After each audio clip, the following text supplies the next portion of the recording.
저는 오늘 요한복음 5장 1절에서 9절까지의 말씀을 가지고 우리를 일으켜 세우시는 하나님이라는 제목으로 여러분과 함께 은혜 나누기 원합니다. 여러분, 항상 이렇게 긍정으로 선포하는 것이 중요합니다. 우리가 보통 보면은 사람들 안 된다, 뭐 힘들다, 글렀다 막 하면서 막 계속 불평불만을 하면서 그렇게 불평불만 하게 되면 안 좋은 일이 우리의 삶 가운데 일어나게 된다는 겁니다. 그런데 아무리 어려운 상황이나 절망적인 상황이라 할지라도 긍정의 말, 잘 된다, 하면 된다, 좋은 일이 일어난다, 하나님께서 함께 하신다, 이런 말을 할 때에 우리의 삶 속에 하나님께서 그 말을 통해서 역사하셔서 우리의 삶 가운데 좋은 일이 일어나게 된다는 것입니다. 민수기 14장 28절은 이렇게 기록합니다. 그들에게 이르기를 야훼의 말씀에 내 삶을 두고 맹세하노라. 너희의 말이 내 귀에 들린 대로 내가 너희에게 행하리니 라고 기록한다는 것입니다. 성경을 보면 하나님께서 우리의 입술의 고백이 하나님 귀에 들리는 대로 우리의 삶에 행하겠다라고 하셨다는 것입니다. 그렇기 때문에 항상 긍정의 말을 선포하는 것입니다. 어떠한 상황에서도 절대로 부정적인 말을 입 밖으로 내서는 안 되는 것입니다. 우리의 말이 하나님의 귀에 들리는 대로 행하신다고 하셨으니 어떠한 상황 가운데도 긍정의 말을 하는 것입니다. 여러분, 그것이 우리의 능력이 된다는 것입니다. 긍정의 말을 선포할 때 그 말을 하나님께서 들으시고 우리의 삶 가운데 행해 주시겠다는 약속하셨다는 것입니다. 그런 의미에서 한 번 더 인사 나누겠습니다. 우리에게 좋은 일이 일어납니다. 우리에게 좋은 일이 일어납니다. 지난주에는 우리 교회의 파송 선교사님이신 조용인 선교사님께서 말씀 나누어 주셨고, 혹시 지난주 말고 지지난주 설교 기억하시는 분 계시나요? 지지난주 설교. 이거 보세요. 이거 보세요. 이거 교회 문은 이게 매직도어라 그래요. 매직도. 에? 매직도어를 왜 매직도어냐면 이 문을 샥 나가면 이게 잊어버린다니까요. 교회에서도 주일날 예배 끝나면 와가지고 목사님 은혜 받았습니다 막 그래요. 감사합니다. 주님께 영광을 돌립니다 하고서는 다음 주에 물어보면 잊어버리셨어. 여러분, 이게 왜 그러냐면 예수님도 말씀하시잖아요. 우리의 마음밭에 이 말씀의 씨가 심겨지는 거예요. 이렇게 뿌려지는 거예요. 뿌려지는데 그것을 뺏어가는 사탄 마귀가 있다는 겁니다. 우리의 삶 가운데 어려움을 가져다 주고 염려, 근심, 걱정을 가져다 줘서 그 말씀을 뺏어간다는 거예요. 여러분, 말씀을 잘 기억하시는 저와 여러분 되시길 주님의 이름으로 축원드립니다. 제가 말씀드릴게요. 지난주에도 같은 본문을 가지고 은혜를 나눴습니다. 근데 그때의 제목은 내가 낫고자 하느냐라는 제목으로 이 베데스다 못에 있었던 38년 된 이 병자의 이야기로 함께 은혜를 나누었습니다. 우리의 삶 속에 변화와 기적이 일어나기 위해서는 우리가 하나님을 만나야 한다라고 말씀드렸습니다. 그러려면 하나님을 만나기 위해서는 그럼 우리가 어떻게 해야 되냐?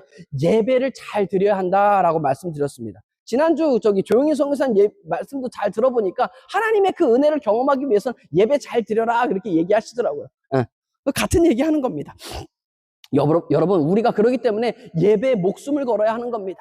예배를 신령과 진정으로 정성을 다해서 우리 목숨을 다해서 예배를 드려야 하는 것입니다. 왜 그러냐? 우리가 그렇게 정성스럽게 예배를 드릴 때 이 예배 가운데 하나님께서 우리를 만나주시고 역사하신다는 것입니다. 그렇기 때문에 이 예배가 그렇게 중요한 것입니다.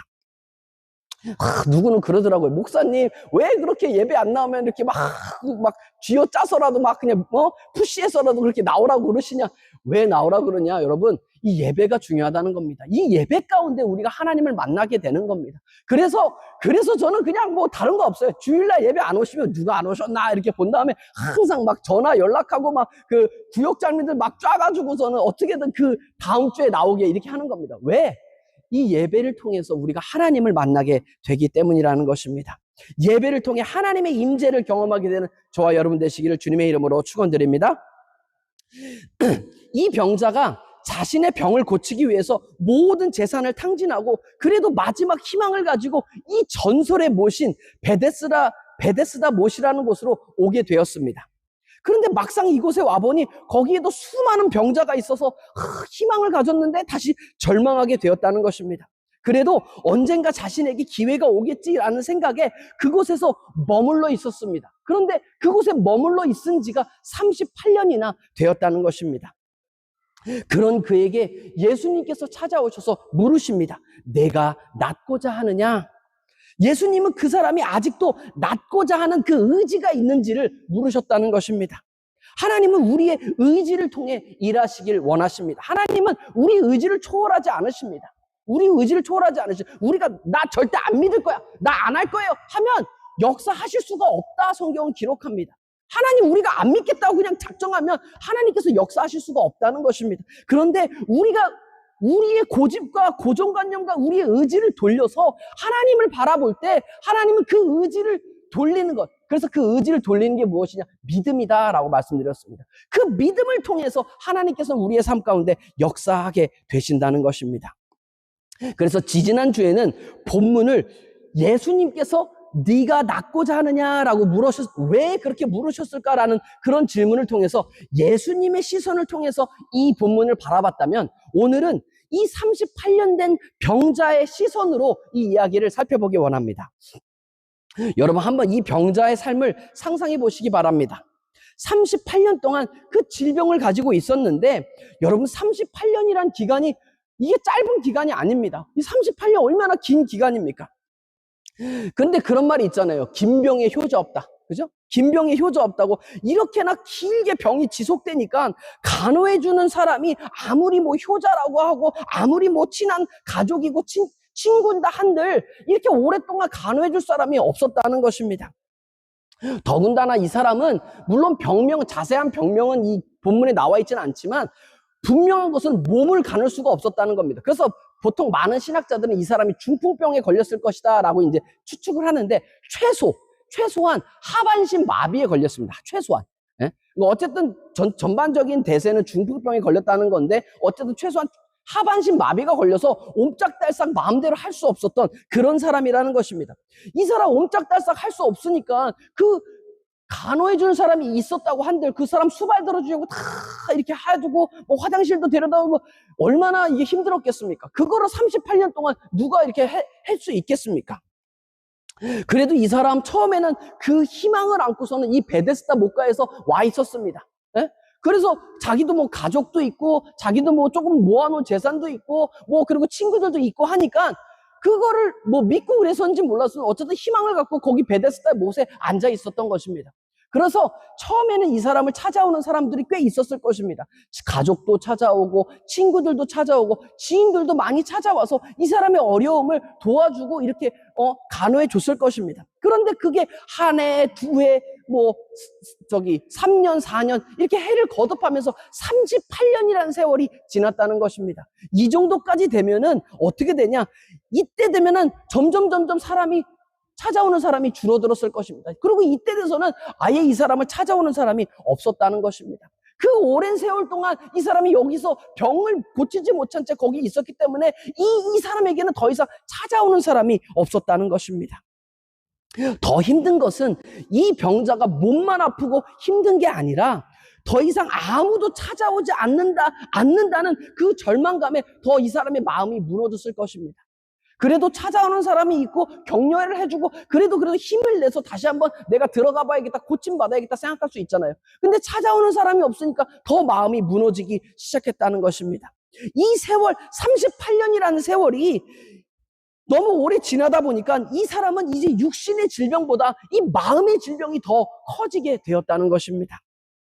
그 끝없는 절망 가운데 오히려 그 절망마저 익숙해버리는 그런 상황이 돼버렸습니다. 변화가 전혀 없는 자신의 삶에 점점점 자기는 익숙해지고 포기하는 것이 익숙해져 버린 그런 삶을 살아가고 있었다는 것입니다. 근데 여러분, 그 절망의 끝에 그 자리에 예수님께서 찾아와 주셨다는 것입니다. 그래서 우리가 함께 첫 번째로 살펴볼 것은 예수님은 절망의 끝에 우리를 찾아와 주신다는 것입니다. 따라해 보겠습니다. 예수님은 절망의 끝에 우리를 찾아와 주십니다. 이렇게 대지를 이렇게 정하면 여러분들 궁금하시는 분들도 있을 거예요. 아니, 예수님이 와주실 거면 좀 일찍 진정히 와주시면 되지 왜 하필 절망의 끝에 와주시나, 이렇게 생각하는 분들 계실 수 있다고 생각합니다. 우리의 삶 속에도 우리가 막 힘들어하고 절망 가운데 있을 때 예수님께서 미리 찾아와 주시면 좋잖아요. 그런데 왜 꼭 절망 끝에 와주시냔 말입니다. 제가 저는 국민학교를 다녔습니다. 국민학교 때 휴가철만 되면 우리 아버지네 친척 식구들이 다 모여서 동해바다 주민진으로 캠핑을 갔습니다. 캠핑. 다 집집마다 텐트를 사놓고 거기다 텐트 쳐놓고 막 캠핑을 했었는데, 어렸을 땐 또 그게 왜 이렇게 재밌었는지 친척 동생들은 여름 휴가 때만 되면 이걸 항상 기다렸어요. 주문진에서 그냥 그저 막 조개 잡아가지고 조개탕 끓여 먹고 그게 너무너무 재밌었어요. 그랬는데 그때 항상 여름에 가면은 주문진 해수욕장에 누가 있었냐? 구조요원이 항상 있었습니다. 구조대원이 막 3, 4m 되는 높은 의자에 이렇게 딱 앉아가지고 딱 바라봅니다. 망령들이 가끔 보면서 바라보면서 빠진 사람이 없나 이렇게 바라봅니다. 혹시 행여나 누가 빠져가지고 막 물에서 허우적대고 있으면 이 사람이 팍 다이빙을 해가지고 막 쏜살같이 거기까지 가가지고 바로 이렇게 구해야 될 것 같은데 그렇게 안 하더라고요. 제가 어렸을 때 그걸 많이 봐서 알아요. 요즘에는 더 안전한 방법으로 구합니다. 배를 끌고 가서 배에다가 이렇게 잡아 끌어올리거나 아니면 이렇게 그 줄에 매달은 튜브 같은 걸 쫙 던져가지고 튜브로 끌어올리거나 요즘은 다 그렇게 하는데 그때 당시에는 모르겠어요. 그렇게 안 했더라고요. 그리고 또 그 바닷가가 그런 정도의 안전시설은 없었어가지고 어쨌든 그 사람이 막 헤엄쳐서 갔어요. 헤엄쳐서 갔는데 그 사람이 바로 구출할 줄 알았더니 아니에요. 거기까지 쏜살같이 가가지고 그 사람 한 2m 전방에 쓴 다음에 이렇게 멈춰 섭니다. 멈춰 서가지고 그 사람은 이제 안심시켜요. 그리고 바로 구하지를 않더라고요. 근데 왜 그러냐? 제가 나중에 알았어요. 왜 그러냐면 사람이 물에 빠져서 누구나 막 죽음의 위협이 들면은 그냥 막 허우적거립니다. 지푸라기라도 잡을 심정으로 그냥 몰아주냐 막 잡아 당긴다는 거예요. 그래서 실제로 그 구조요원이 갔을 때 그 사람을 잡아 당기는 바람에 구조요원까지 같이 죽는 경우가 몇 번 있었대요. 한국에도 몇 번 있었다고 합니다. 그래서 그 사람들은 교육을 받을 때 어떻게 하냐? 그 사람을 안정시킨 다음에 그 사람 안정시키려고 해도 이게 귀에 안 들어와요. 안 들어와. 으아! 막 이렇게 해서 살려달라고 하는데 안 살려줘. 가만히 와서 중중중 빙빙빙 거기를 돕니다. 돌다가 이 사람이 진짜 힘이 다 빠져. 힘이 다 빠지면은 그 뒤로 가서 목을 탁 잡고 그때 이제 딱 구조를 해 온다는 것입니다. 이 사람이 힘이 빠져서 더 이상 저항하지 않을 때가 돼서야 이 사람을 구해주게 된다는 것입니다. 여러분, 우리의 신앙생활도 마찬가지라는 겁니다. 하나님이 미리 와주시면 좋을 것 같은데 왜 이렇게 늦게 오시나 라고 우린 생각할 수 있는데 하나님이 보시기에 아직도 우리는 우리의 힘과 경험과 고집을 꺾지 않고 버티고 있다는 것입니다. 그리고 자기 힘과 그 고집이 더 이상 힘을 발휘할 수 없고 그것이 온전히 다 꺾여 풀이 죽었을 때야 비로소 하나님께서 우리를 구해주러 오게 되신다는 것입니다. 또는 이런 경우도 있습니다. 하나님이 벌써 가까이 와 계셨어요. 그 구조대원처럼 벌써 진적에 와 계셨어. 우리가 손만 뻗으면 하나님이 계시는 그런 정도 가까이 와 계셨는데 하나님이 보이지 않는 겁니다. 여러분, 하나님이 가까이 계시지만 하나님이 보이지 않아요. 우리 삶 가운데 하나님이 보이지 않는다니까요. 그러면서 우리가 그냥 발버둥 치죠. 우린 죽겠으니까 막 살려고 발버둥을 칩니다. 그런데 언제 그 하나님의 그 손길이 보이냐? 여러분, 별은 밤이 더 깜깜해지면 그때 더 선명히 보이는 겁니다. 빛은 깜깜할 때 더 선명히 보이게 된다는 것입니다. 우리의 삶이 하나님이 바로 앞에 계시는데도 그 하나님이 보이지가 않는 거예요. 그런데 우리가 그 깊은 절망 중에 그 깊은 어두운 가운데 처하고서야 그 빛이 비로소 보이게 된다는 것입니다. 그때야 비로소 하나님의 손을 탁 잡고 하나님의 그 은혜의 빛을 발견하게 된다는 것입니다. 어떤 사람이 자신의 지나온 인생을 뒤돌아보면서 보니까 이 마치 해변길에 이렇게 걷는 것처럼 자신의 삶이 순간적으로 지나갔다고 합니다. 그런데 자기의 삶을 돌아보니까 발자국이 이렇게 4개가 있었대요. 발자국이 4개. 두 쌍. 4개가 있어가지고, 거기서 그 두 사람이 항상 함께 걸어온 그 발자국이 보였대요. 그래서 딱 보니까 하나님께서 정말 본인과 함께 해주셨구나 해서 그 하나님과 동행한 발자국이 있었대요. 그런데 어느 발자국을 쭉 따라가 보니까 발자국이 어느새 한 쌍밖에 없는 거예요. 발자국이 원래 4개였는데 2개밖에 없는 거예요. 그래가지고 이게 이상하다, 이게 왜 그러냐 하면서 거길 보니까 그때가 자신의 삶 속에 가장 어려움을 겪었을 때, 자신의 삶 속에 자기가 가장 절망적이고 가장 힘들었던 순간이었다는 것입니다. 그리고 그 순간을 보고 갑자기 눈물이 흘러들어요. 아니, 하나님 어떻게 이럴 수 있습니까? 내가 가장 힘들어하고 가장 하나님이 필요했던 그 순간에 왜 나를 혼자 내버려 두셨습니까? 라고 했더래요. 그러니까 하나님이 그러셨대요. 저 발자국 잘 봐라. 네게 아니고 내 거다. 네가 너무 힘들어서 넘어져 있으니까, 앞으로 나갈 수 없고 울고만 있으니까 내가 너를 업고 갔단다. 저건 내 발자국이다 라고 하셨다는 것입니다. 여러분, 우리가 지쳐 쓰러졌을 때 하나님은 우리를 업고 가고 우리를 그 인생의 그 절망 끝에서 우리를 만나주시고 우리를 이끌어 주신다는 것입니다. 오늘 본문에 나오는 이 38년 된 병자에게 그의 절망의 끝에 예수님이 찾아오셨다는 것입니다. 그런데 오늘 본문은 무엇을 이야기하냐? 우리도 바로 이 38년 된 병자와 마찬가지라는 것입니다. 오랜 신앙생활을 했다 할지라도 항상 곁에 계시는 하나님의 손길을 느끼지 못하고 아직도 문제가 생기면 우리의 힘과 고집으로 문제를 해결하려고 한다는 것입니다. 또한 지속되는 어려움 속에 우리는 이 병자처럼 그 자리에 그냥 누워서 그냥 철푸덕 앉아서 그냥 신세 한탄하고 있는 그런 모습이라는 것입니다. 그렇기 때문에 예수님께서 이 병자를 찾아오셔서는 뭐라고 그러시냐?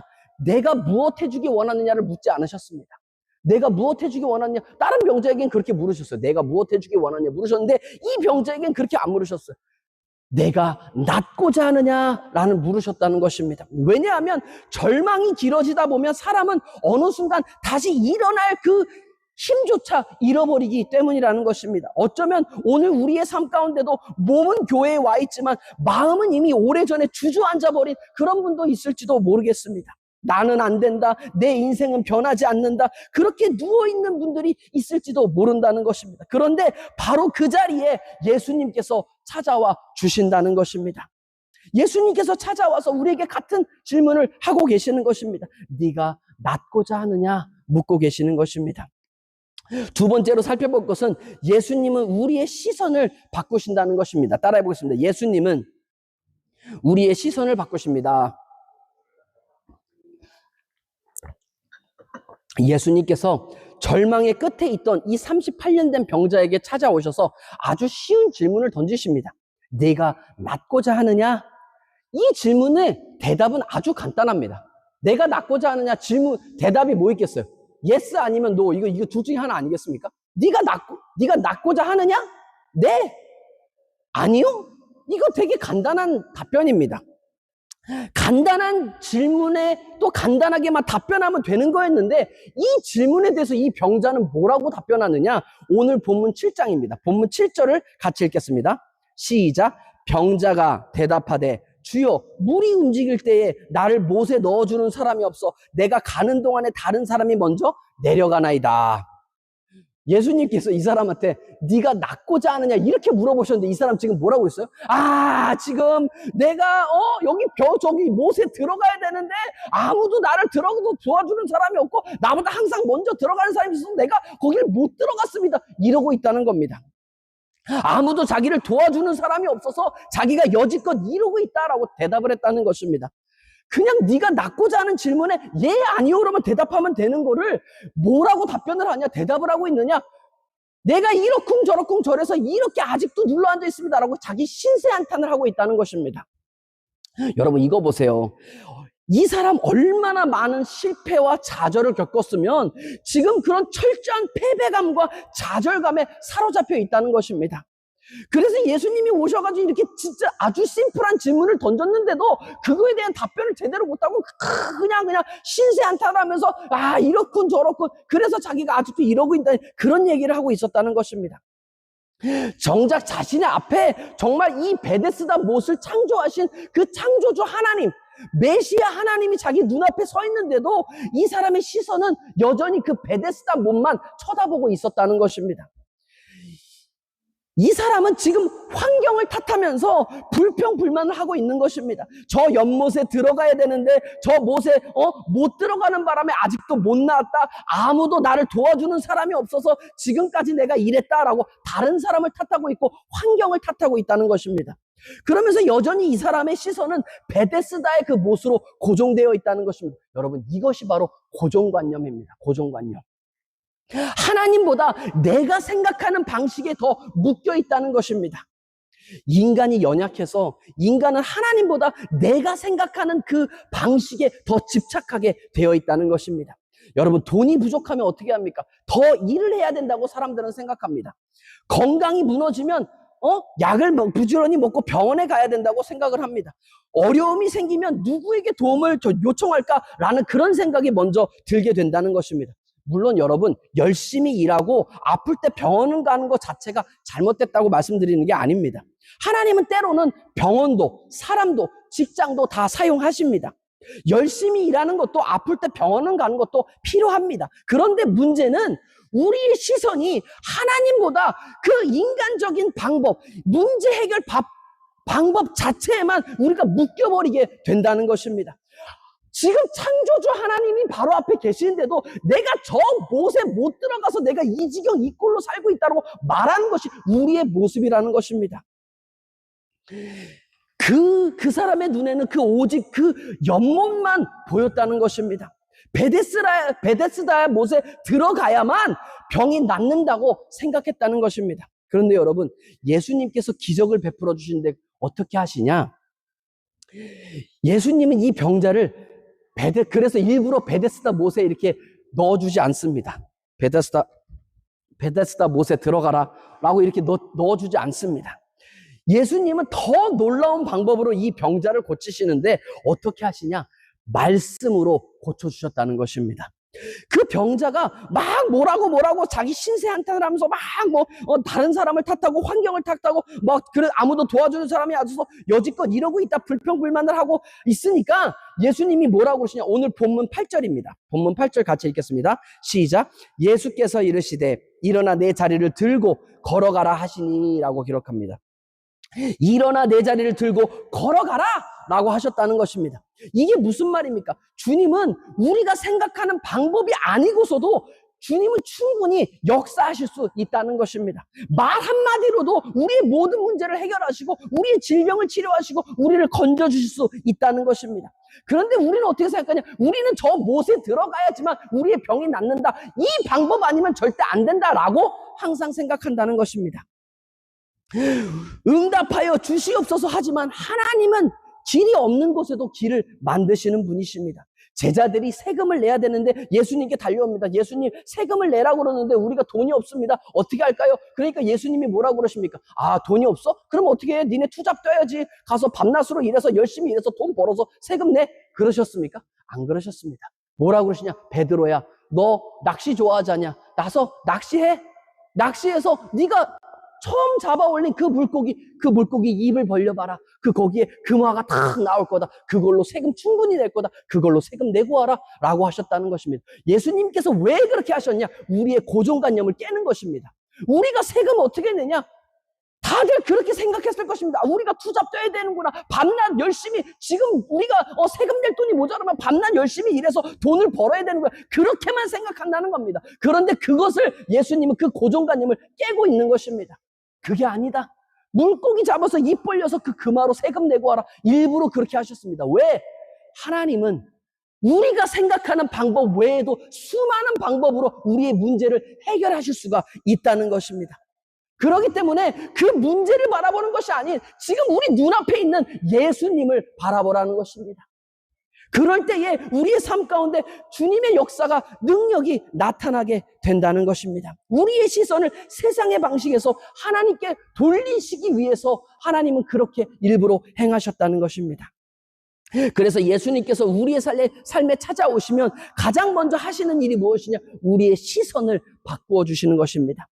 이것을 신학적 용어로 뭐라 그러냐? 거듭남이다라고 합니다.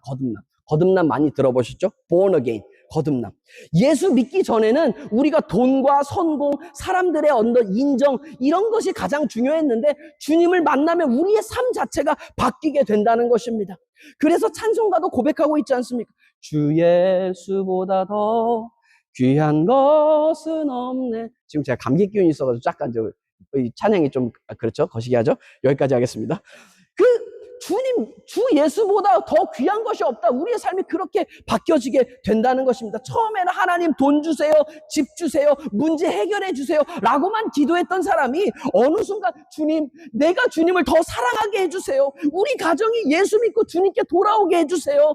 내 삶이 하나님께 쓰임받게 해주세요 라는 기도로 바뀌게 된다는 것입니다. 하나님은 단지 우리 문제만 해결해 주시는 분이 아니라 우리의 기도의 방향과 인생의 방향 자체를 바꾸어 주신다는 것입니다. 셋째로 우리가 살펴볼 것은 예수님은 우리를 새로운 삶으로 일으키신다는 것입니다. 따라해 보겠습니다. 예수님은 우리를 새로운 삶으로 일으키십니다. 예수님은 단순히 이 38년 된 병자의 병만 고쳐준 것이 아니셨다는 것입니다. 오늘 예수님 본문에서 말씀하시죠. 본문 8절 같이 읽겠습니다. 시작. 예수께서 이르시되 일어나 내 자리를 들고 걸어가라 하시니 라고 기록합니다. 여러분, 이게 뭐 성경에 이렇게 쓰여져 있으니까 우리가 그냥 뭐 다 그런가 보다라고 하고 넘어갈 수 있는데, 사실 여러분, 예수님이 이 상황에서 이 말씀을 하시는 거는 굉장히 이상한 말입니다. 굉장히 이상한 말이에요. 왜 이상하냐? 여러분 혹시 다리를 다쳐보신 적 있으십니까? 혹시 축구를 하다가 혹여는 어떻게 하다 뭐 다리를 다쳐보셔가지고 2달 이상 다리를 못 쓰고 쉬어본 적이 있으십니까? 여러분 2달만 다리를 쓰지 않고 가만히 있어도요 그 다리는 굳습니다. 굳어서 적어도 2주 이상의 재활 시간이 필요해요. 정상처럼 그렇게 걸을 수도 없습니다. 그냥 저는 평범한 사람 이야기를 하고 있는 거예요. 다리가 다쳐서 혹시 행여나 교통사고에서 6개월, 1년 이상 다리를 못 쓰고 누워있었다? 그 사람 2, 3개월 이상 재활하자면 절대 못 걷습니다. 절대. 여러분 1년을 못 걸어도 생연하는 그 몇 달 동안만도 못 걸어도 우리가 정상으로 걸을 수가 없는데, 이 사람은 지금 중풍병자, 최소 이 하반신 마비여서 38년 동안 못 걸은 사람이란 말입니다. 38년 동안 못 걸었으니 이 사람 다리가 없어. 그 사람한테 예수님이 네가 지금 당장 일어나 걸어라고 명령하셨다는 겁니다. 이거 진짜 여러분 우리가 성경에 써 있으니까 이게 그런가 보다, 예수님이 기적을 행하신, 이렇게 생각하고 슉 넘어가기 쉬운데 그런 얘기가 아닙니다. 여러분, 예수님이 지금 말도 안 되는 얘기를 지금 하고 이 사람한테 했다는 소리입니다. 말도 안 되는 얘기. 네가 이랬지만 지금 네가 일어나 걸어가라 라고 하셨다는 것입니다. 예수님은 이 사람을 보고 너의 병이 다 나았다, 너 이제 일어나도 된다, 이렇게 말씀하시지 않았습니다. 내가 너를 고쳐주었다, 이렇게 말씀하시지도 않았습니다. 예수님이 이 사람을 설득하거나 이 사람에게 무슨 설명을 하신 게 아니었다는 것입니다. 단지 예수님은 뭐라고 하셨냐? 명령하셨습니다. 네 일어나 걸어가라, 네 자리를 들고 걸어가라 라고 명령하셨다는 것입니다. 무슨 뜻입니까? 믿음은 이해가 끝난 다음에 움직이는 게 아니라 그 말씀으로 인해서 움직이는 게 믿음이라는 것입니다. 여러분 생각해보세요. 이게 예수님이 진짜 말도 안 되는 얘기를 이 사람한테 이런 명령을 하셨다니까요. 38년 동안 아예 그냥 한 번도 걷지도 못한 이 사람한테 일어나서 네 자리를 들고 걸어가라 라고 명령하셨습니다. 그런데 놀라운 건요, 이 패배감과 좌절감에 쩔어있던 이 사람이지만 이 사람 그래도 한 가지 긍정적인 태도가 있었어요. 포기하지 않는 태도 하나는 있었다는 겁니다. 수많은 실패를 경험하고 지금 아무도 찾아오지 않는 이런 상황이지만 예수님의 그 말씀을 딱 듣는 순간 해보자, 이런 생각이 들었다는 겁니다. 그리고 이 사람이 그 말을 듣고는 일어나기 시작합니다. 그리고 이 사람이 벌떡 일어나서 자리를 들고 걸어가게 되었다, 성경은 기록한다는 것입니다. 여러분, 항상 우리의 믿음은 이런 거라는 겁니다. 많은 사람들은 이렇게 생각합니다. 하나님 먼저 우리에게 확신을 주시면 제가 움직이겠습니다. 하나님 먼저 상황이 나아지면 우리가 순종하겠습니다. 하나님 먼저 나의 문제가 해결되면 제가 예배의 자리를 더 지키겠습니다. 이렇게 말하는데, 그런데 성경을 보면 하나님은 늘 반대로 역사하신다는 것입니다. 먼저 믿음으로 반응할 때에 하나님께서 그 믿음을 통해서 역사하신다, 성경은 기록한다는 것입니다. 이스라엘 백성들이 약속의 땅 가나안 땅에 들어갈 때도 마찬가지였습니다. 그 요단강이 갈라지지 않는데 그들이 믿음으로 하나님께서 그 약속의 땅을 주신다는 것을 믿음으로 그 발을 요단강이 탁 내디뎠을 때 요단강이 갈라지기 시작했다는 것입니다. 그리고 첫 번째 관문 여리고성, 그때 무너지지 않는 성이라고 했는데 그 성은 어떻게 하냐? 너네가 그냥 아무 말도 하지 말고 거기 7바퀴 돌아라, 7일 동안 돌아라.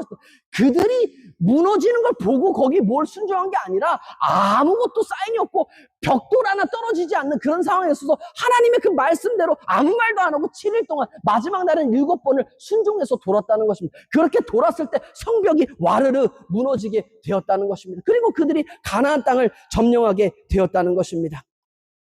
오늘의 병자도 마찬가지입니다. 먼저 일어나라라는 그 말씀에 이 사람이 반응했더니 능력이 임하게 되었다는 것입니다. 여러분, 믿음은 감정이 아닙니다. 믿음은 반응하는 것입니다. 하나님의 말씀 앞에 반응하는 것. 내가 지금 너무 힘들고 견딜 수 없지만 그래도 내가 일어나 보겠다라고 반응하는 것. 그것을 통해서 하나님께서 역사하신다는 것입니다.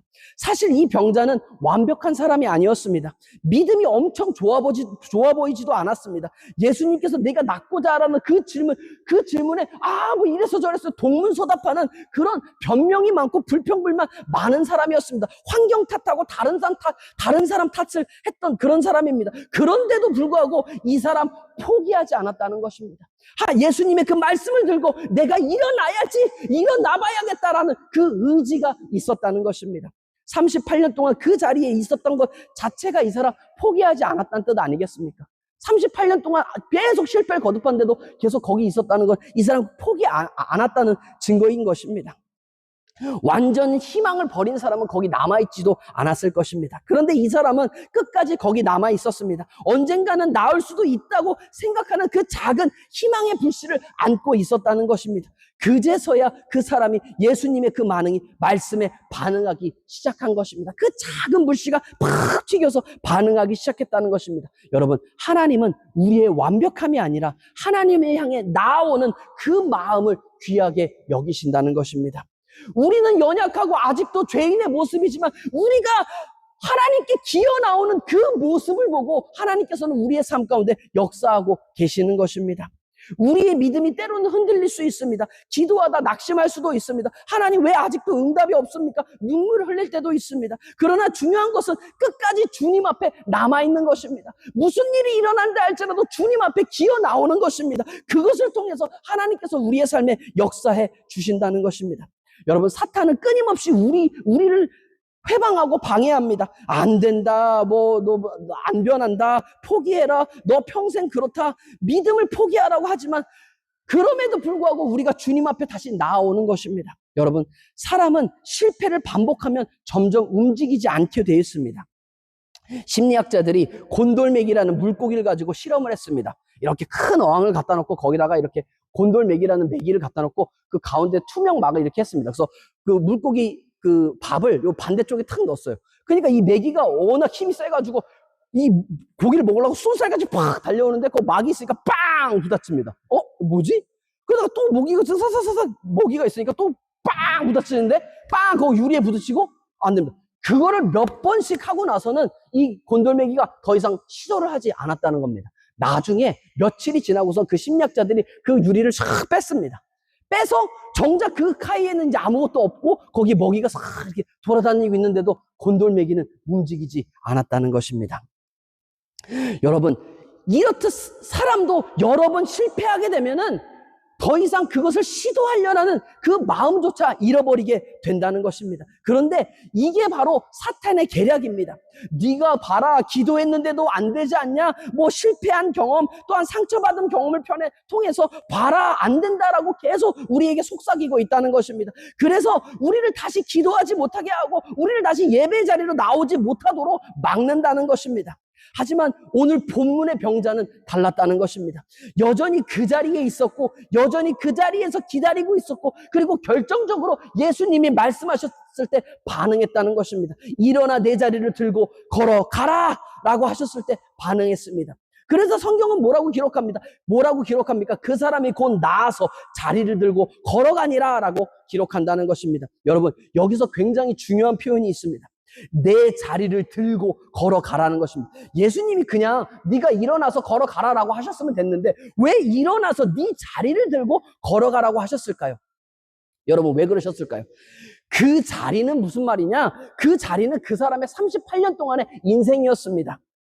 절망의 자리였고, 눈물의 자리, 실패의 자리, 수치의 자리였다는 것입니다. 과거에 그 자리가 이 사람을 붙들고 있었습니다. 그런데 이제는 상황이 바뀌게 되었다는 것입니다. 이제는 이 사람이 그 자리를 들고 걸어가게 되는 그런 상황으로 역전되게 되었다는 것입니다. 무슨 말입니까? 예수님께서는 그냥 이 사람의 질병을 고쳐주신 게 아니라 이 사람의 인생 자체를 통틀어 바꾸어 주셨다는 것입니다.